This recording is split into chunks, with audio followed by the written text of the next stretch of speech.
and a lot of maintenance. So shouldn't you have a process on your own with which you can use to grow and evaluate yourself that is unbiased? Probably. Seeing it in my head when I drive home, seeing it in my room with the lights on, see it when I'm waking in the morning.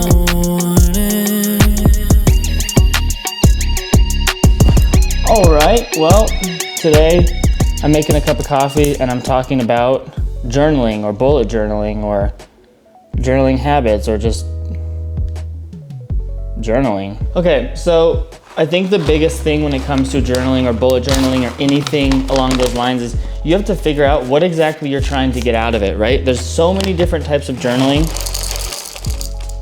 Tony, okay, it turns out I don't have 30 grams of Sweet Bloom available right now, so I'm switching to Huckleberry. If you guys know, then you know. I think the big thing that people get wrong with journaling is picking a style or reading about a style, trying it, and then basically saying, if this style doesn't work for me right off the bat, journaling must not be for me. For me, it's always been an evaluation of how I'm doing and what I'm doing. And the reason I feel I need something like a journal is because if you guys have ever tried to gain weight or lose weight or something along those lines, you've probably gone on the journey where you hit this wall and you go, why am I not X? And then you start tracking your calories and you go, whoa, it's way less or way more than I thought. And basically what I found out is that I can fool myself very, very easily. And even if I am trying on my conscious mind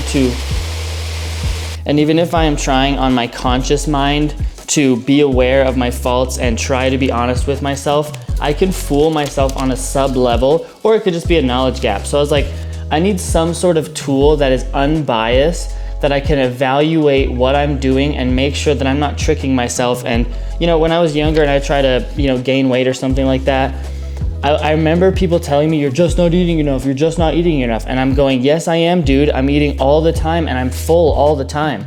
And then I would sit down and start tracking and be like, holy shit, I'm only eating like 2,000 calories a day, but it feels like so much. And then it opens your eyes to the fact that, wow, the people that are really making moves, I know I'm using a weight gain example, but translate. The people that are really making moves are really pushing, and it's difficult. It's really hard to make moves in any direction physically. And this is kind of the same thing, right? When you have a proper practice of journaling in place, this is a tool with which you can apply anything in your life that you want to and now have an unbiased evaluation process of whether or not you're actually doing what you think you're doing. So for me, bullet journaling was a really good way to keep track of that. If you guys have read Atomic Habits, I'm assuming a lot of you guys have heard of that if you're even a part of my channel or seeing this. James Clear has a journal that has a bullet journal in the back of it, which is great because I don't like to draw out all the diagrams. And it's really beneficial for trying to keep track of whatever you want to keep track of. Okay, cool. So I would say, like, for me, for anybody else that's just starting, pick a journaling process and just start it. And here's what you have to understand. Most likely, the first journaling process you pick, it is not gonna work. These things are hard, and just as much as keeping track of a journal or using a journal as a tool to keep track of habits, the journaling process itself is also a habit, and it can't track itself, right?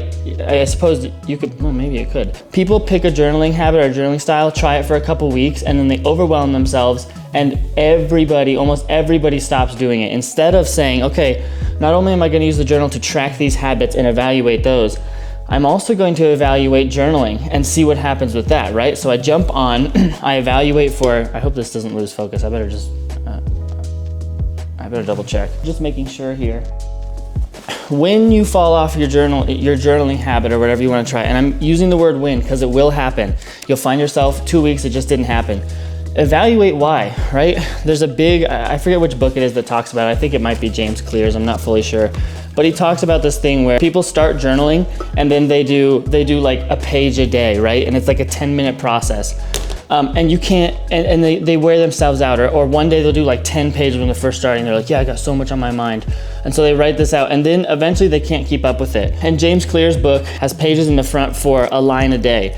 A line a day is really, really beneficial for me because what I could do is I would write the highlights of whatever happened in that day. And sometimes I would miss a couple days and I would go back and I would write day good, gym fun, this sucked, whatever. It would be so simple. The thing is, like, when I'm analyzing this data over the last year, right, or the last month, I can't look at 30 pages and then try to summarize and pull some sort of actionable item for me to change about myself. Instead, what I did is I had a bullet journal, the James Clear journal. I had a habit tracker in the back, 1 line a day that I would fill out as much as I could. And then at the end of the month, I would take out the journal. I would look over the last month and try to just pick out what are the common themes. I read over all of it and then I go, what am I hearing from 30 days of data on myself? And I'd be like, okay, wow, I was stressed out a lot about stuff that nothing bad happened. I just stressed myself out. Okay, well then I'm gonna take what I learned about that last month and I'm gonna say for this month,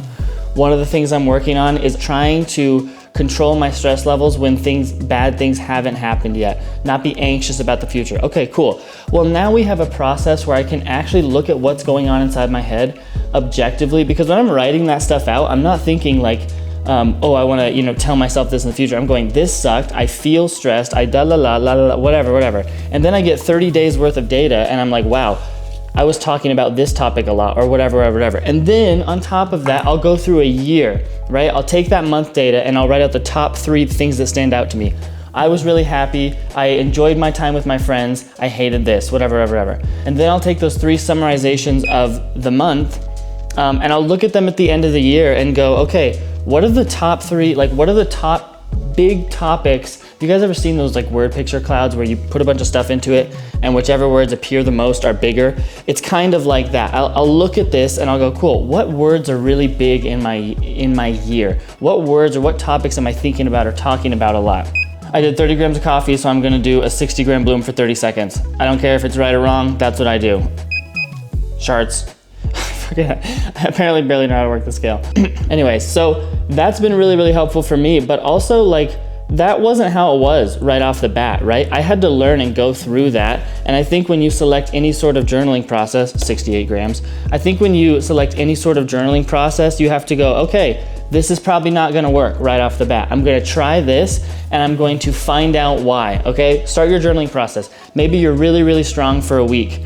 And then the next 3 weeks you don't do it, right? And then at the end of the month, set an alarm, set a calendar invite or something to yourself and go, okay, cool, I started journaling. Why did I stop? Make a guess. And here's the thing, you're not gonna get the right answer. You're not gonna have the right answer, so make a guess. Okay, I think I stopped because I tried to write 6 pages a night and it's just not realistic for me. I can't make that happen.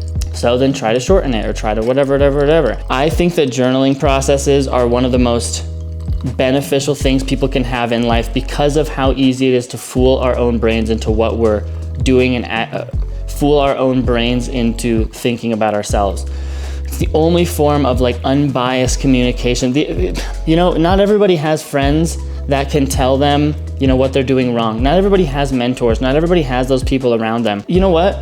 That makes sense. Those are hard people to find. And even if you have the right people, they're hard relationships to build. And it takes 2 for that, and a lot of maintenance. So shouldn't you have a process on your own with which you can use to grow and evaluate yourself that is unbiased? Probably. Okay, 500 grams.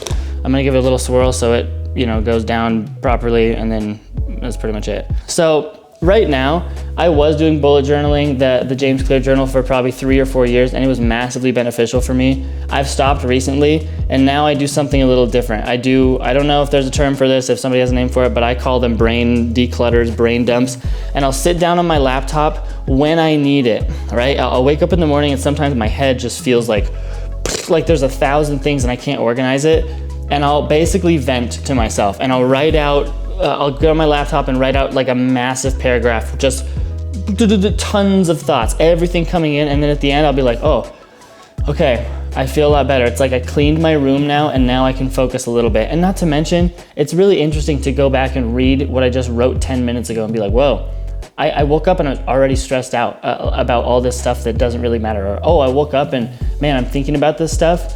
And I was writing based on my feelings, not based on actuality or reality. I need to get a cup. I forgot to get a cup. This is a cup that a friend of mine over at Flair Espresso gave to me. His wife made it, so it's a special cup to me. Also, if you like this hoodie, Eliath Active, go on our website. I work for this company. Use code FIRSTTIME, you can get 20% off. I don't get a commission or anything like that. I would not recommend making coffee in a white hoodie like this, but I was feeling dangerous today. I feel like most times I'll go back and reread these brain declutters, you know, just to see where my head's at. And I'm like, man, evaluating where your head is at from a clear state is so much different than being wrapped up in your emotions and writing a bunch of stuff down. And that's cool and all, but like, it's not like I can shut my emotions off. When I feel the things I feel the things I feel. And so I have to write about them. My point in saying all that is there's no one type, and whatever type you pick, it's probably not gonna be the one that works for you right off the bat. You can't figure out what works for you without just trying something right off the bat. So try something, evaluate your journaling process, and know why you're doing it. If you don't know why you're trying to start journaling, if you just like the idea of minimalism, coffee, white backgrounds, like whatever, you know what I mean? You're not going anywhere, right? It's okay to like those things. I don't think that's a problem. But I also feel like in this space, part of the reason I don't like talking about it sometimes is because it's so superficial. People want the label minimalism, they want the label essentialism, they want to be coffee snobs and blah, blah, blah, blah, blah, which I despise, by the way. They want to do all this stuff, but there's no reason behind it. They just like the aesthetic, and that's okay, right? I was definitely that way. When I was younger, that's how I started out, you know? I feel like anybody who's on this YouTube self-help space, knows people like James Clear, read these books, you already kind of have, I don't know if it's a dream, but you have something that you're after, because I feel like you don't end up on those channels and you don't try to improve yourself if you're not trying to get somewhere. So try, you know, set an intention. See what you know, what are you after here? Why do you even want to start a journaling process? Make sure you have a good starting point, and most likely that will change too. And I think if you boil all this down to one thing, it is start something and evaluate it. Don't start it and expect it to work. I feel like people do the same exact thing with working out, right? January 1st, time to get a gym membership, go to the gym, try something, and then you know what? It didn't work, and people just think, whoa, you know, that's not the thing for me.